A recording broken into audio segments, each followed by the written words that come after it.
We have a message for our brothers and sisters of the building trades. We have to set a few things straight. We get a lot of empty promises. Donald Trump said he's gonna work on the trade deals one at a time. Well, that makes sense. Back in 2016, we approached Trump with high hopes, good faith, and an open mind. Do I know these people well? You wouldn't believe it.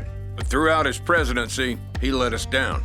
Well, they cost me a lot of money. And it began with his promise to finally deliver infrastructure. We're going to rebuild our infrastructure that our people deserve and, frankly, that our country deserves. I've more than fulfilled my promises. Not even close. However, in just 10 months, Joe Biden did what Trump couldn't do in 4 years. He passed the bipartisan infrastructure law, a historic win for building trades craftsmen and women, which will fund 10 years of construction projects and create 700,000 jobs every year. We're creating good union jobs in every corner of this country.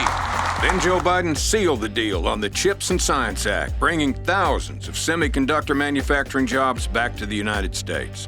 A massive construction site and a $20 billion investment in Ohio's future. Intel is using a project labor agreement for this investment. They ensure major projects are handled by well-trained, well-prepared, highly skilled workers who have a voice on the work site.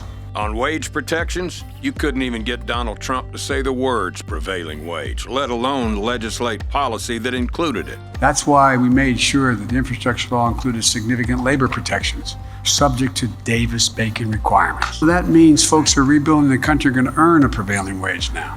Our labor is so much more expensive than other countries.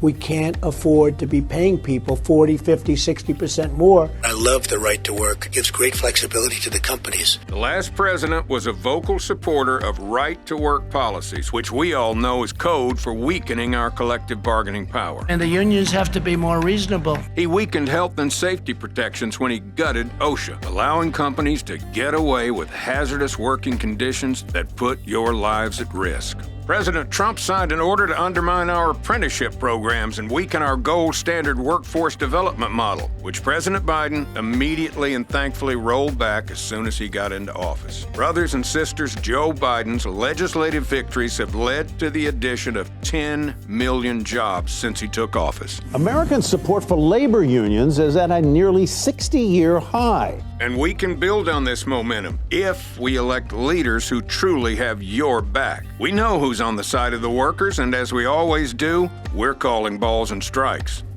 Brothers and sisters, thank you for your time.